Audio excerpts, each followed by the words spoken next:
मुंबईवर सध्या पाणी कपातीचं संकट आहे। मात्र भांडूप गावदेवी भागात भूमिगत जलवाहिनीमधून मोठ्या प्रमाणावर पाण्याची गळतीद्वारे लाखो लिटर नासाडी होते आहे। या परिस्थितीचा आढावा घेतला आमचे प्रतिनिधी अमोल पेडणेकर यांनी।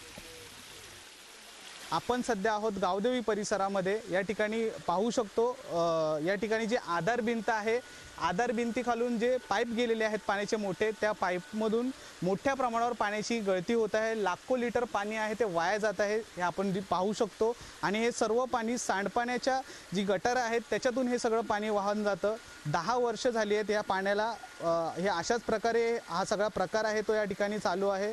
लाखो लिटर पाणी आहे ते वाया जात आहे या ठिकाणी।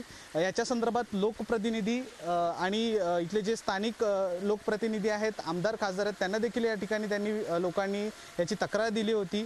पालिकेच्या अधिकाऱ्यांनी देखील या संदर्भात सांगितलं होतं, परंतु कुठल्याही प्रकारची दखल आहे ती या ठिकाणी घेतली नाही आहे असं नागरिकांचा आरोप आहे। आपल्यासोबत नागरिक आहेत, काय सांगाल, किती दिवसापासून हे असं पाण्याचं आहे ते वाया जात आहे पाणी? जवळपास 10 वर्ष झालेली आहे। हा पाण्याचा फ्लो आता तुम्हाला तरी कमी प्रमाण दिसतोय, पण याच्याही पेक्षा दुप्पट तिप्पट पटीने हे पाणी वाहत जात आहे। आणि आज दुष्काळजन्य परिस्थिती महाराष्ट्रासमोर असताना सुद्धा आज आम्हाला हे दिवस बघावे लागतात की इथून जे पिण्याचं पाणी आहे त्याचा कचऱ्याच्या रूपामध्ये, सांडपाण्याच्या रूपामध्ये ह्या गटारातून वाहून जात आहे। त्यांचे जे कार्यकर्ते असतात ते नुसते इथे येऊन भेट देऊन जातात, पण कोणीही काही ॲक्शन घेत नाही। पाणी असं गेल्यामुळे रोडवर जाते, रोडवर माणसे पडले जातात। आज किती पाणी जाते महाराष्ट्रात, आज पाणी टंचाई आहे, पण एवढे म्हणजे टनाच्या हिसाबात पाणी जाते ना, वाया जाते, म्हणजे लोकांना खूप त्रास होतो। पाहू शकतो आपण, फक्त भेटीगाठी देतात, अधिकारी येतात, व्हिजिट देऊन जातात, पण कुठल्याही प्रकारचं काम होत नाही आहे।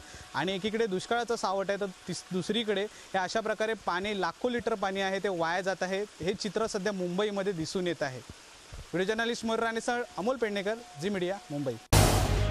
झी 24 तास रहा एक पाऊल पुढे।